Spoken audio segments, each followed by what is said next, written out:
আসসালামু আলাইকুম। আমি নাজবিন রোজি।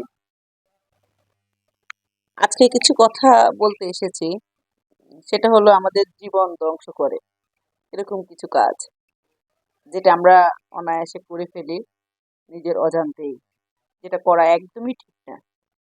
আমি মনে করি এই বয়সে এসে আমি এটা বুঝতে পেরেছি। সেরকমই কিছু ভুল আসলে আপনাদের সাথে শেয়ার করতে এসেছি।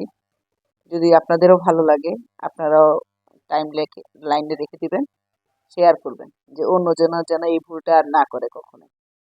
তো তার মধ্যেই একটা ভুল হলো আপনার সবচেয়ে যেটা মারাত্মক জিনিস সেটা হলো মানে আপনার স্বপ্ন কখনো কারোর সাথে শেয়ার করবেন না।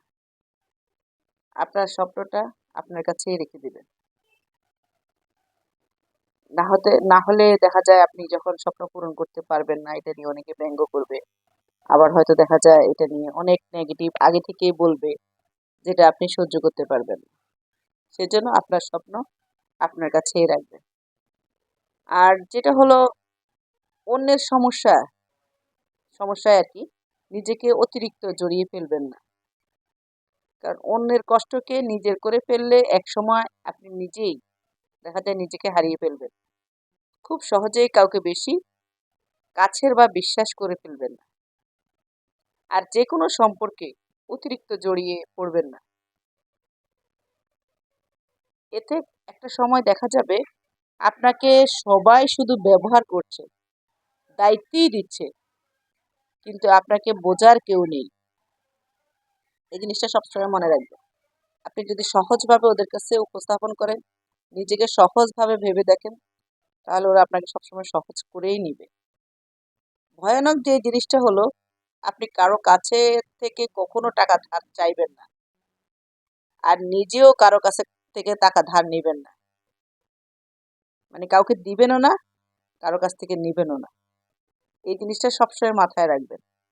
কারণ আমি আমার বাস্তব অভিজ্ঞতা থেকে অনেক সম্পর্ক দেখেছি যে এই টাকার কারণে, শুধুমাত্র এই টাকার কারণেই অনেক সম্পর্কগুলো নষ্ট হয়ে গিয়েছে।